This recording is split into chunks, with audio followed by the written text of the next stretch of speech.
बिस्मिल्लाहिर्रहमानिर्रहीम। Class 9th इस्लामियात लाज़मी Federal board.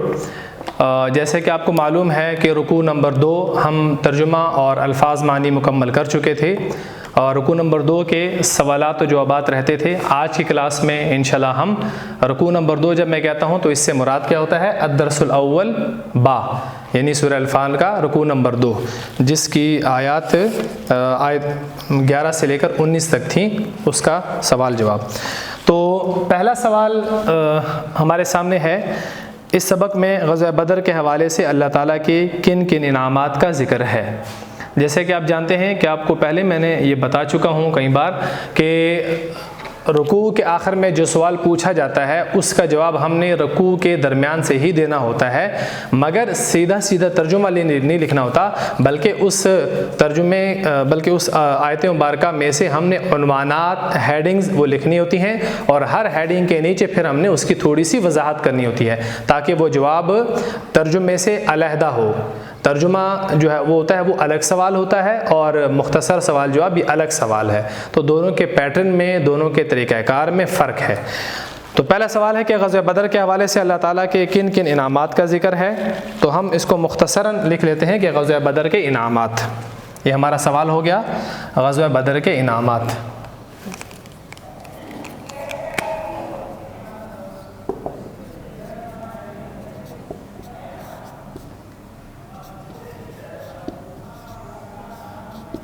इसके शुरू में आप लिख सकते हैं कि सूरह अनफ़ाल की रोशनी में ग़ज़वा बदर के इनामात। ये हमारा सवाल हो गया। अब हम इसके जवाब में उन्वानात और फिर उसके ज़ैल में जो हेडिंग्स आती हैं उसको लिखना शुरू करेंगे।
आपके सामने उन्वानात के सिर्फ नाम लिखे हैं। अब मैं हर एक की थोड़ी थोड़ी वजाहत करता जाऊंगा।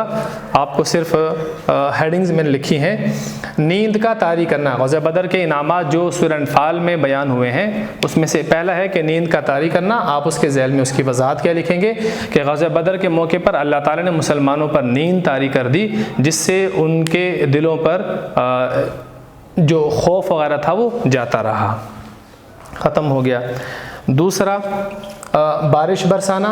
ग़ज़वा बदर के मौके पर अल्लाह ताला ने बारिश बरसाई जिससे मुसलमानों को पानी हासिल हुआ कि उसके ज़रिए से मुसलमानों ने गुस्ल वगैरह किया, वज़ू वगैरह किया और पानी पीने के लिए महफूज किया। और बारिश बरसाना हो गया। वसावस ख़त्म करना, अल्लाह ताला ने इस मौके पर मुसलमानों के दिलों में जो वसवसे थे मुख्तलिफ़ शैतानों के, उनको ख़त्म कर दिया, दूर कर दिया। फ़रिश्तों को नाजिल करना, 1000 फ़रिश्तों की मदद का वादा किया और अल्लाह ताला ने फ़रिश्तों को नाजिल किया। काफ़रों पर रौब तारी करना, अल्लाह ताला ने फ़रिश्तों को हुक्म दिया था कि काफ़रों के दिलों में मुसलमानों का रौब बिठाएँ और मुसलमानों के दिलों को मजबूत करना, ये भी अल्लाह ताला ने फ़रिश्तों को हुक्म दिया था। और सातवां कि अल्लाह ताला ने मुसलमानों की मदद के लिए मुसलमानों के इनाम के तौर पर कुफ़ार की आंखों में, जो आपको मैंने वाक़या सुनाया था कि नबी करीम सल्लल्लाहु अलैहि वसल्लम को अल्लाह ताला का हुक्म हुआ कि आप एक मुट्ठी में कंकरियाँ, रेत वगैरह लेकर कुफ़ार की तरफ फेंकें, जिससे उनकी आंखों में वो गईं और उनसे कुफ़ार को तकलीफ़ वगैरह हुई। ये अल्लाह ताला का ग़ज़वे बदर में इनाम था मुसलमानों पर। तो ये चंद एक हेडिंग यानी उन्वानात आपके सामने लिखे हैं, ये पहले सवाल के हैं। मैं आपको कई बार पहले बता चुका हूँ कि फेडरल बोर्ड में के पेपर पैटर्न में सवाल का जब जवाब लिखा जाता है तो उसमें आपने रुकू से सिर्फ सीधा सीधा तर्जुमा नहीं लिखना होता, बल्कि उसमें जो ज़िक्र किए हुए इनामात होते हैं उनको यूँ हेडिंग की मदद से आपने लिखना होता है। तो आपको 30 सेकंड का वक्त देता हूँ, इसको जल्दी से आप नोट कर लें अपने पास। उसके बाद फिर जो दूसरा सवाल है उसको हल करते हैं।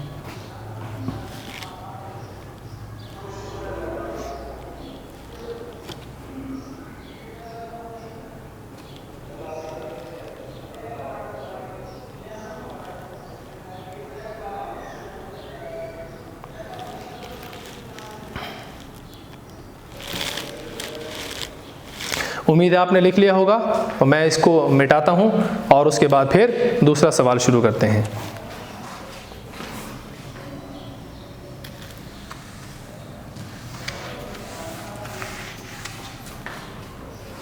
सवाल नंबर 2।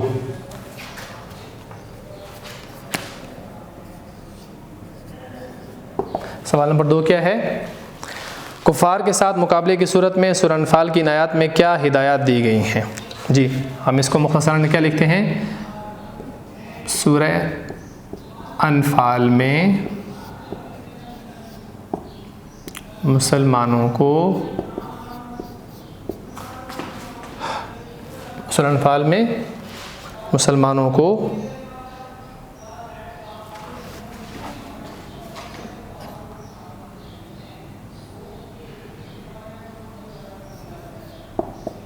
जिहाद के मुतालिक हिदायत। जिहाद के मुतालिक हिदायत भी कह सकते हैं, या कुफ़ार के साथ मुकाबले की सूरत में, ये भी आप कह सकते हैं। तो ये सवाल हो गया। अब इसके जवाबात आपको पहले बता चुका हूँ कि आपने हेडिंग की सूरत में हमने इसका जवाब देना है। आपको याद तो होगा कि मैंने आपको क्या पढ़ाया था। अगर आपने पहला लेक्चर इससे सुना हुआ है तो आपको याद होगा कि इसमें आपको क्या बताया गया था। पहली बात इसमें ये बताई गई थी कि जब मुसलमान जंग में कुफ़ार के आमने सामने हों तो पीठ फेरने की इजाज़त नहीं है। पहली बात। इसके जवाब में सबसे पहले आपने क्या लिखना होगा? पहला पॉइंट क्या होगा? पीठ फेरने से मुमानियात।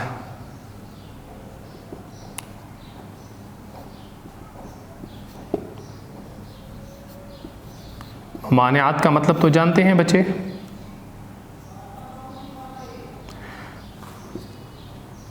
इसका क्या मतलब हुआ? पीठ फेरने से मुमानियात का मतलब क्या हुआ कि जब जंग में कुफ़ार के आमने सामने मुसलमान हों तो उनको जंग से पीठ फेरने की इजाज़त क़तअन नहीं है। फिर दूसरा पॉइंट क्या होगा? पीठ फेरने पर अज़ाब।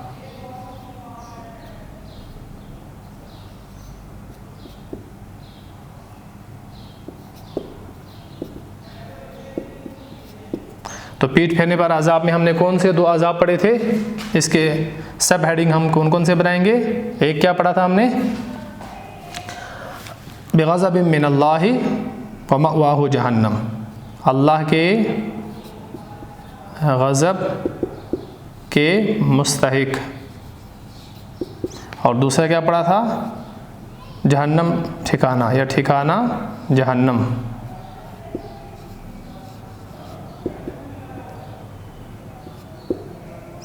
इसकी सब हेडिंग होगी। इसको आप रोमन में भी लिख सकते हैं, ज़्यादा बेहतर होगा ताकि आपको यहाँ नंबरिंग में मसला ना हो। तीसरा क्या था? 2 सूरतों में पीठ फेरने की इजाज़त।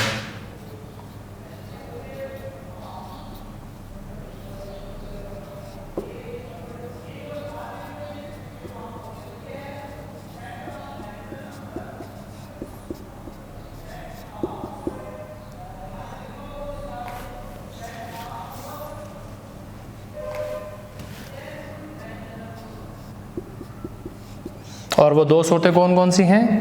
पहली सूरत जंगी चाल, इल्ला मुतहर्रिफल लिक़िताल, और दूसरी सूरत कौन सी है? लश्कर से मिलने।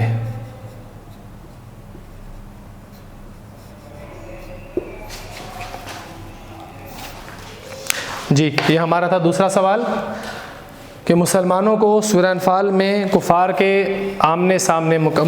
के मुकाबले में आमने सामने आकर कौन कौन से हिदायत दी गई थी। पहली हिदायत सबसे पहले ये कि मुसलमानों जब जंग में कुफ़ार के आमने सामने हो तो पीठ ना फेरो। तो हमने उसकी हेडिंग क्या बनाई? पीठ फेरने से ममानियात। आपने इसके झैल में इस हेडिंग के नीचे वही जो आपको मैंने अभी बताया ये आपने लिखना है। फिर दूसरी हेडिंग क्या हमारी होगी? पीठ फेरने से पर अजाब। तो इस अगली आयत मुबारका में हमने 2 अजाब पढ़े थे कि जो जंग में कुफ़ार के आमने सामने आकर पीठ फेरेगा तो वो उसके अल्लाह ताला ने 2 अजाब बयान किए थे। पहला अजाब क्या था कि अल्लाह ताला के गुस्से का मुस्तहिक होगा वो शख्स जो जंग से पीठ फेरेगा कुफ़ार के आमने सामने आकर, और दूसरा कि ऐसे शख्स का ठिकाना क्या होगा?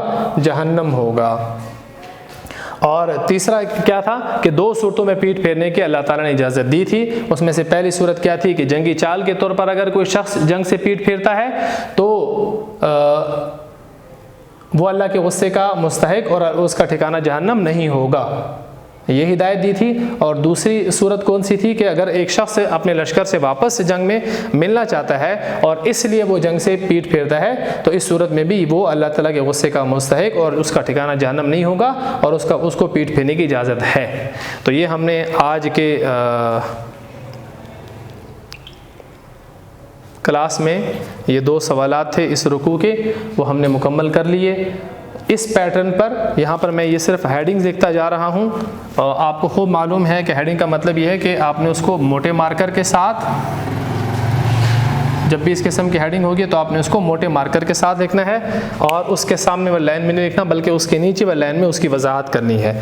तो जब आपका सवाल हेडिंग्स के साथ लिखा हुआ हो, उन्वानात की मदद से लिखा हुआ हो, तो आपको कई बार मैं ये बता चुका हूँ कि अगर एक सवाल ये आपके सामने लिखा हुआ है और एक सवाल है, इसी सवाल का एक जवाब एक बच्चा इस तौर पर लिखता है कि वो पूरी आयत 2 आयतों का सिर्फ तर्जुमा लिख देता है, तो वो जो दूसरा जिस बच्चे ने सिर्फ तर्जुमा लिखा है उसको तर्जुमे को मुकम्मल पढ़ना पड़ेगा कि उसने सारी चीज़ों को लिखा है, दरमियान में कोई चीज़ छोड़ी तो नहीं है। तो अगर उसने कहीं से कोई तर्जुमा छोड़ा है या किसी जगह की, जैसे मैंने आपको यहाँ सारी वजाहत कर दी और नंबर वाइज करके इसको उन्वानात की हेडिंग्स में आपको ये सारा वाज़े कर दिया, अगर इस तरह नहीं लिखा हुआ होगा तो उसका आपको नुकसान होगा। आपके जो फेडरल बोर्ड के पैटर्न के मुताबिक मुकम्मल नंबर बनते हैं वो आपको नहीं मिल सकते। तो उम्मीद है आज के इस रुकू में जो सवाल जवाब थे वो आपको मुकम्मल बता दिए। इस पैटर्न पर आपने अपने सवाल जवाब को याद करना है और लिखना है। अस्सलामु अलैकुम।